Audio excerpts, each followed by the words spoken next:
He's supposed to be fighting Ankalaev. Ankalaev is very dangerous, and I think he's the #1 contender, and he's been on a winning streak for a long time. He's only got 1 draw, but this fucking knockout is so wild, and then he gets on the top of the ropes and screams like a monster.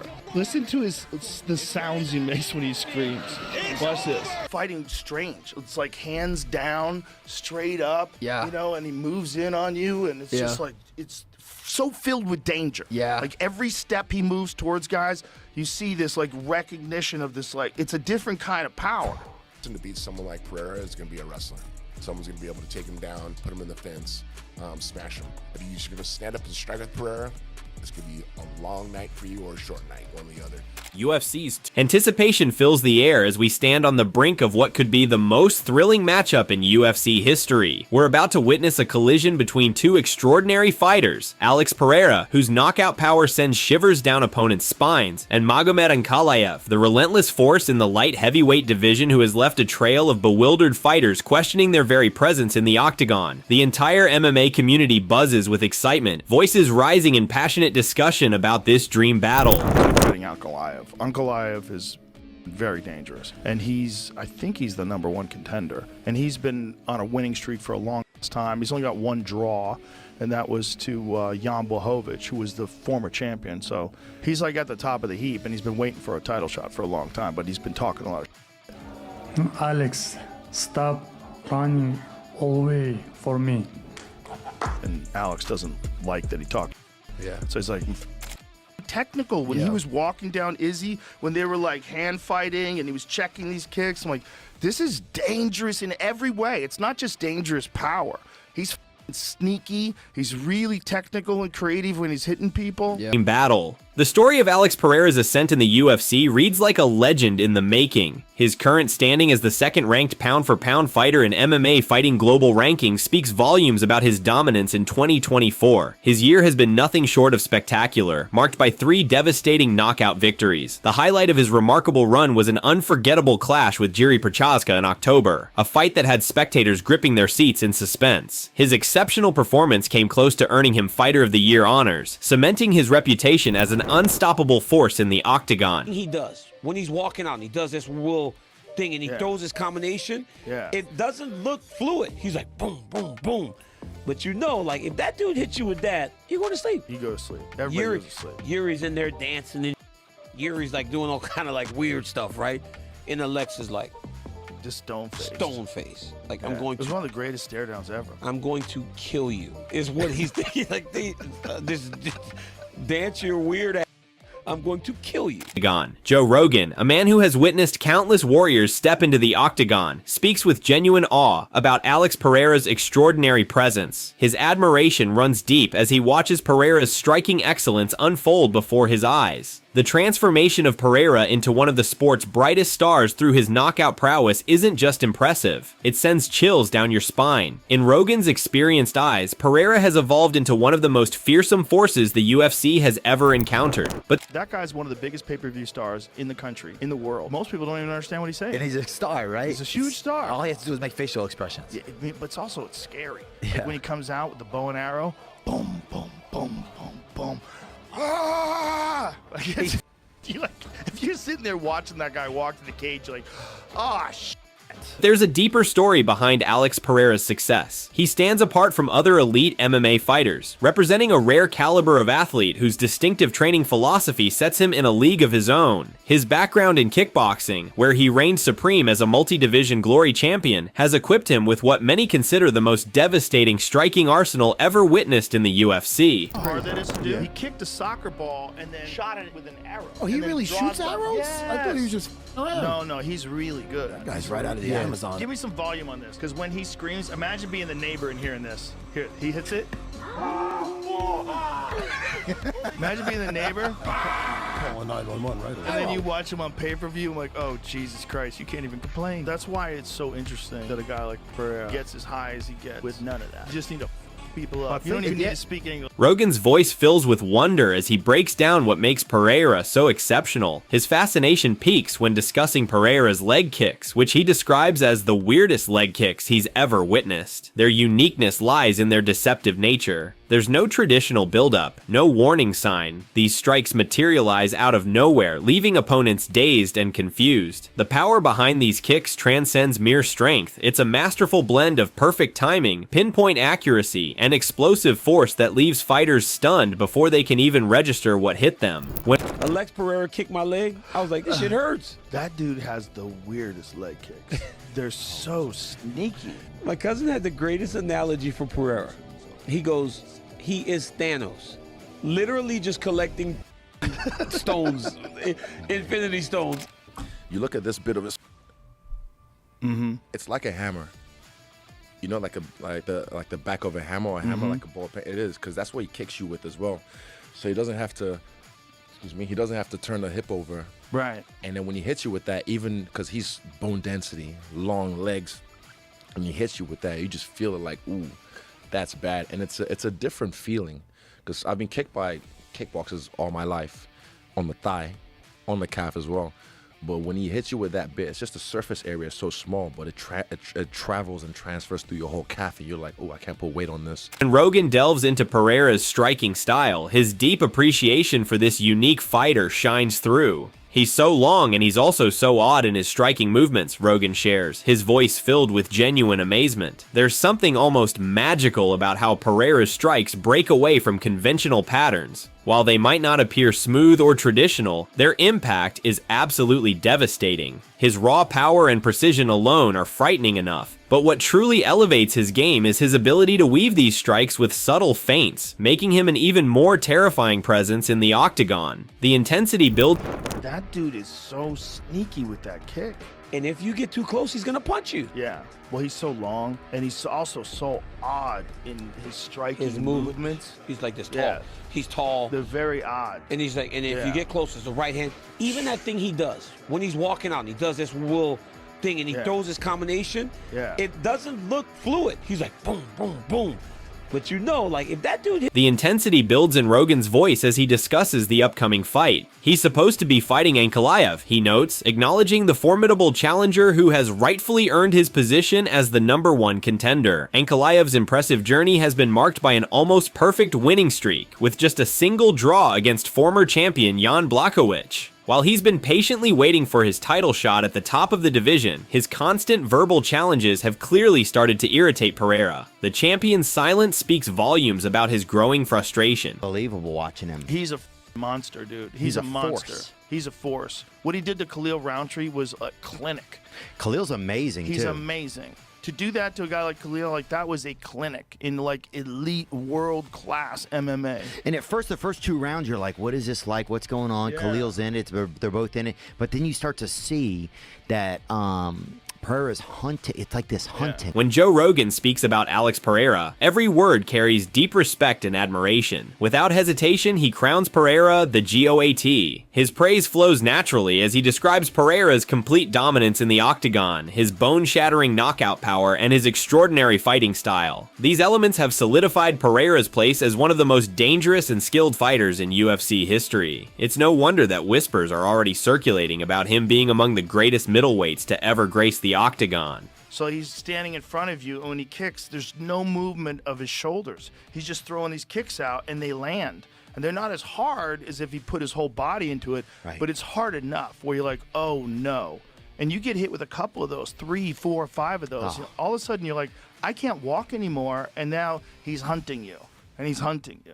See, Yeah. I would put him already in the conversation. I don't think he's better than John Jones, greatest of all time, but I already put him in the conversation as a potential greatest of all time nominee. The tension surrounding this matchup reaches a fever pitch as Rogan reveals crucial information about the fight's timing. There's a strategic element at play. Pereira appears to have a calculated reason for potentially stepping away from the March date. The implications deeply affect both Ankalaev and the title fight. Rogan cuts through the mounting pressure, explaining, so he's like, F him, make him wait. Alex just said that he's going to fight in March and that he's not going to fight Ankalaev because if he's fighting in March, when is Ramadan? Ankalaev wouldn't be able to fight in March. He's got to go through the entire month of Ramadan preparing for a world title fight that's exactly during the time period when he's going to fight. MMA legend Tito Ortiz shares his perspective on Pereira's striking power, his words carrying the weight of years of experience. Ortiz emphasizes the frightening power behind Pereira's punches, an assessment shared by many in the sport.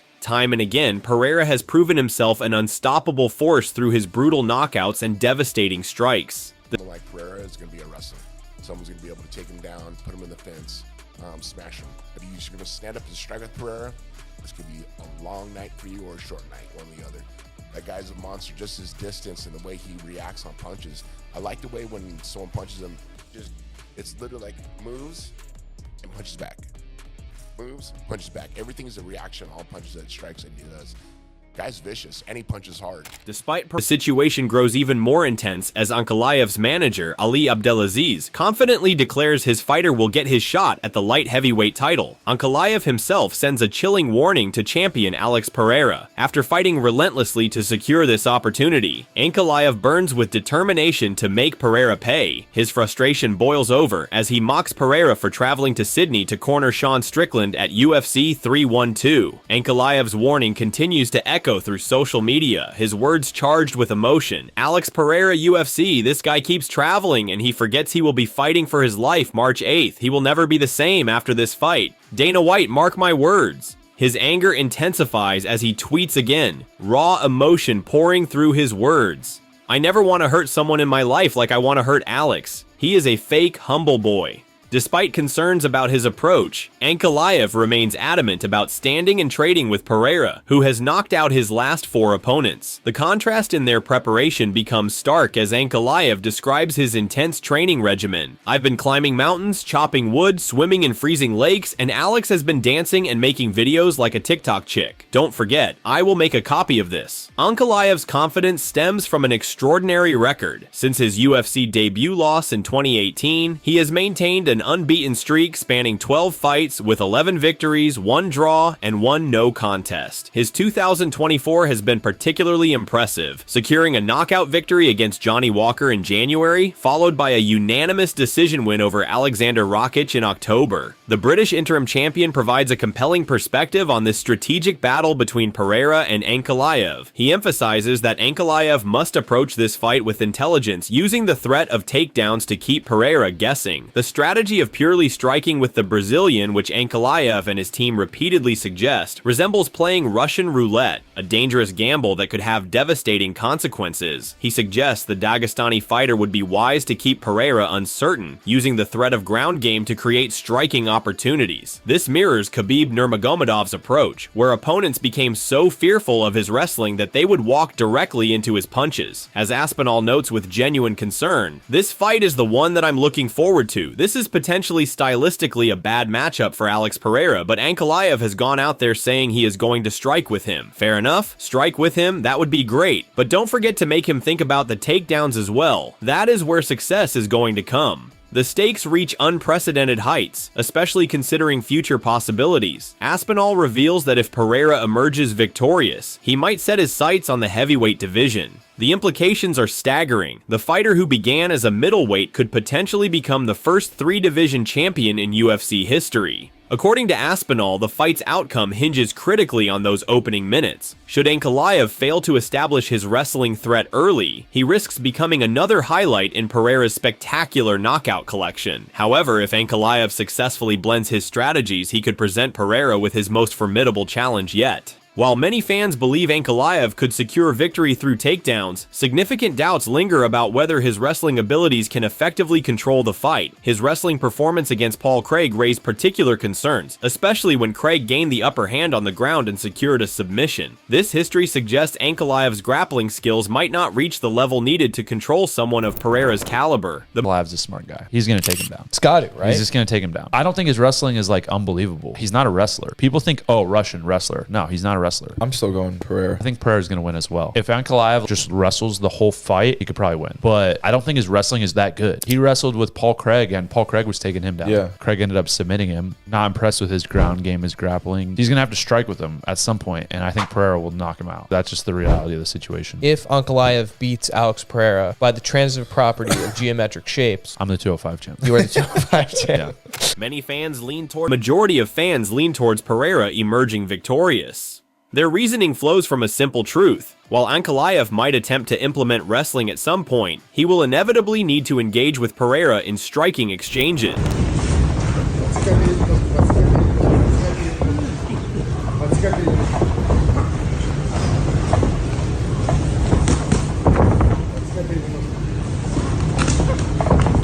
Magomed Ankalaev has built his reputation in the UFC light heavyweight division through his impressive skill set. His dedication to rigorous training maintains his elite performance level. His comprehensive approach seamlessly blends striking, grappling, and conditioning, essential elements that have shaped his well-rounded abilities.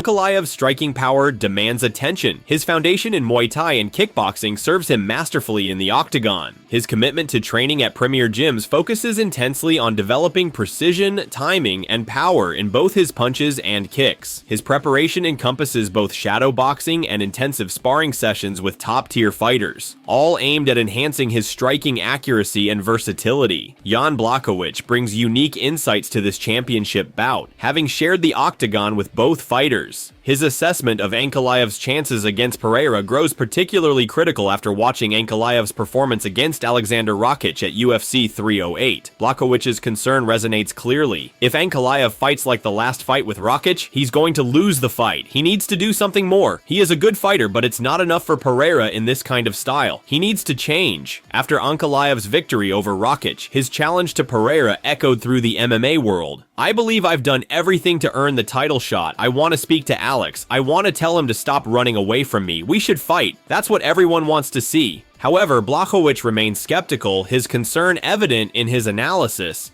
He needs to be more. He has to believe in what he's doing. I think he doesn't believe it. He just wants to win the fight, but doesn't take too many punches. He is very careful in what he's doing. And I think this kind of approach fighting with Pereira will not work. Blachowicz's insights carry particular weight given his history with both fighters. A split draw with Ankalaev at UFC 282 in December 2022, followed by a split decision loss to Pereira in July 2023. While he prepares for his own return against Carlos Ulberg at UFC Fight Night 255 in London, his assessment of this championship matchup continues to spark intense debate. From 83 kilograms to 99.3 kilograms. So what is 99.3 kilograms? Is that like 220 something pounds? That picture on the left, 219 on fight day. Yeah.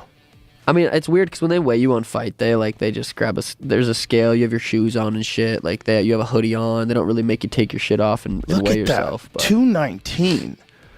He walks around he weighs in at 184, and then he weighs in on the fight day at 219. That's crazy. Rogan has also pointed out, though Rogan's concern about weight cutting in the sport becomes evident as he discusses Pereira's dramatic weight fluctuations. The champion typically weighs in at 184 pounds during official weigh-ins, but can increase to 219 pounds on fight day, an astounding 35-pound increase in mere hours. Rogan speaks directly, describing this extreme weight cutting practice in mixed martial arts as sanctioned cheating. Comes to hitting people, dude, he's fucking technical too, man. It's not just power. Yeah. The way he's setting Izzy up. That left hook. The left hook is so fast. Murderous. And he checks kicks as good as anybody, man.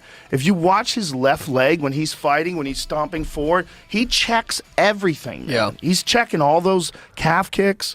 But that was a big problem in the fight, was that Izzy had landed some brutal calf kicks on Izzy early on. I think it was like 5 or 6 in that first round. Heavy. Rogan acknowledges the severe toll such dramatic weight cuts take on fighters' bodies. However, he notes that Pereira's background in kickboxing has given him a unique advantage. He's mastered the art of cutting and rehydrating while maintaining his performance level, a skill that distinguishes him from many others. Gilbert Burns shares his prediction for this highly anticipated matchup at UFC 313 with passionate conviction. He envisions Pereira securing a decision victory after 5 intense rounds, though he suspects the champion's striking might not display its usual devastating impact. I think Powhatan is like Powhatan, you know? Burns explains with deep conviction. He's going to do all that drama, this and that, and he is going to win. But Ankalaev is a tough dude, you know? Burns highlights an intriguing detail from his analysis. One thing I notice is when you look at both fighters, Ankalaev had a problem with Blachowicz, so when Blachowicz was kicking him, if that's the case, Poatan kicks way harder. But that guy has a big head, you know? Alex Pereira speaks about Ankalaev with measured respect. Magomed Ankalaev is as dangerous as any other opponent I've faced. Look at him, the way that he fights. He is an ordinary guy. Of course, he has his weapons, he has his dangers, but I've been training hard and I'm ready for him. As this epic showdown approaches, the entire MMA world holds its breath in anticipation. We're witnessing a classic clash of styles, Pereira's explosive striking and world-class kickboxing against Ankalaev's tough, versatile approach. Both warriors have proven their worth in the octagon, but only one can emerge victorious. The burning question lingers in the air. Whose style will prevail? Will it be Pereira's lethal kicks or Ankalaev's precision that makes the crucial difference when these titans finally meet? The stage stands ready for what promises to be an unforgettable battle, where every strike, every move, and every decision could mean the difference between victory and defeat. The MMA world watches with bated breath, knowing that when these two warriors step into the octagon, they'll write a new chapter in UFC history. The anticipation builds with each passing moment as fans and experts alike know they're about to witness something truly special, a fight that could redefine what we thought possible in the light heavyweight division.